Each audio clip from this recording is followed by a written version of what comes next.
వస్తున్నా వస్తున్నా వస్తున్నా.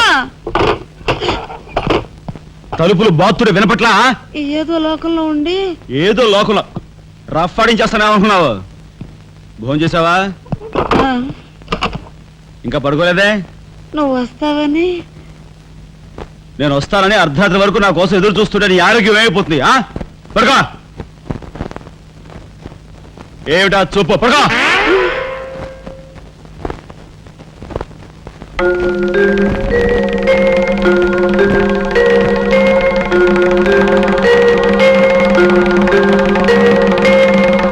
ఏమండి, రాఘవ్కు పంపించాల్సిన 25,000 గురించి ఏం ఆలోచించారండి? అదే అర్థం కావటం లేదు లక్ష్మి. ఆ 25,000 సంగతి అలా ఉంచు. కనీసం ట్రైన్ ఛార్జీలకైనా ఇచ్చి 4-5 రోజులు ఎలాగోలా ఆ 25,000 పంపిద్దామని చెబుదామన్నా ఈ 500 అయినా పుట్టేటట్లేవు. ఒక పని చేయండి, నా దుద్దులు తాకట్టు పెట్టి.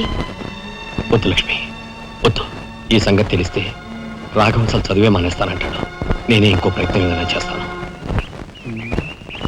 గురు, బ్రహ్మాండమైన ఐడియా. ఈ డొక్కు కెమెరా అమ్మేస్తే కనీసం 200 రావచ్చు. నేను 10th క్లాస్ పాస్ అయినప్పుడు మా నాన్నగారు కొనిచ్చిన వాచ్ ఇది అమ్మితే 100 గ్యారెంటీ. ఈ కళ్ళజోడు ఉంట్రా, ఇవన్నీ అమ్మగా వచ్చిన డబ్బుతో కనీసం మా అన్నని ఈ రాష్ట్రంలో దాటించలేం. ఇంకా 5 రాష్ట్రాలు దాడాలతాను. అదేమి చూడండిరా. 2,000 1 రూపాయి తక్కువ అయితే కెట్టదురా అంటే జిడ్డులో పట్టుకుంటారు.